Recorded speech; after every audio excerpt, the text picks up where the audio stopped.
Hắn đắc đạo thành tiên bị lừa 100 tỷ ở Đắk Lắk, bị hại dính bẫy thế nào? Vợ chồng Tuấn và Nhớ nói rằng tuổi con cái kỵ với bố mẹ, nếu không mua bát quái để trấn yểm thì khi sinh em bé ra sẽ phá sản nên các bị hại đều dính bẫy.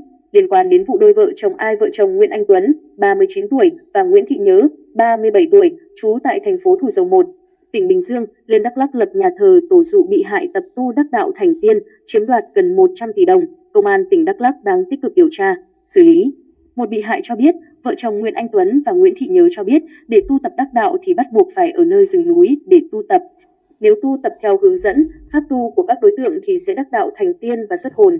Khi đã tu tập thành tiên, xuất hồn rồi thì lúc đó không phải lo về vật chất, lúc đó thích cái gì, có cái đó, vàng bạc, kim cương đều có đầy đủ. Khi vào đây, vợ tôi có bầu em bé tuổi hổ thì các Tuấn và Nhớ nói.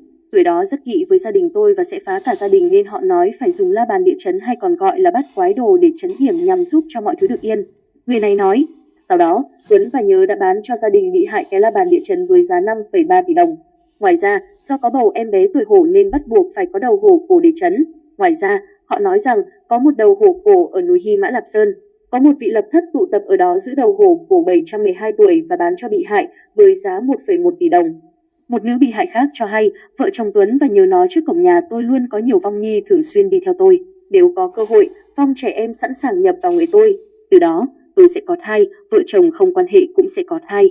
Vì quá lo lắng, tôi đã xin phương pháp thì họ nói bán cho tôi một đồ vật với giá 800 triệu đồng để trấn yểm. Còn một nam bị hại ở Hà Nội kể, vợ chồng Tuấn, Nhớ đã hướng dẫn, dụ dỗ họ về vấn đề phong thủy, tâm linh và Phật Pháp. Họ nói về một sư phụ tu tập đắc đạo ở một nước ngoài có nhiều đệ tử ở 20 nước trên thế giới. Sư phụ đều có mua đất, lập đạo tràng trên 20 nước để cho các đệ tử tu tập. Do niềm tin như vậy, tôi đã theo sự hướng dẫn của vợ chồng Tuấn, Nhớ để bắt đầu tu tập và mua tượng Phật, người này nói. Người đàn ông này đã mua những bức tượng lên đến 1,5 tỷ đồng và mua các đồ phong thủy như la bàn, địa chấn với giá 5,3 tỷ đồng và 2,7 tỷ đồng. Tổng số tiền mà người đàn ông này đã bỏ ra để mua tượng và các đồ vật để tu tập là 40 đến 50 tỷ đồng, thậm chí có thể hơn. Người này nói thêm, bản thân có 3 căn nhà và 2 công ty ở Hà Nội. Tuy nhiên, sau khi đi theo vợ chồng Tuấn, Nhớ bị sự dụ dỗ nên đã bán hết 3 căn nhà ở Hà Nội và đóng cửa một công ty. Một công ty còn lại đã sang nhượng. Đến bây giờ, gia đình đã kiệt quệ nặng nề về kinh tế. Như báo điện tử VTC News thông tin, vợ chồng Tuấn, Nhớ đã mua 6 hecta đất nông nghiệp tại thôn 3, xã Ia Khan, huyện Ia Hát Leo và yêu cầu các bị hại xây dựng nhà thờ tổ và 6 tịnh thất để tu hành. Sau đó, dụ dỗ bị hại rằng bị vong theo và bắt buộc họ phải mua những vật phẩm do vợ chồng Tuấn, Nhớ bán.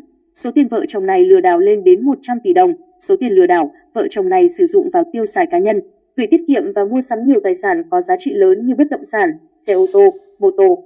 Sau khi khám xét khẩn cấp, công an thu giữ 10 giấy chứng nhận đăng ký quyền sử dụng đất, 2 thẻ tiết kiệm trị giá gần 12 tỷ đồng, một xe ô tô trị giá 2,7 tỷ đồng, 2 xe mô tô và hơn 100 triệu đồng tiền mặt cùng nhiều đồ vật, tài liệu liên quan.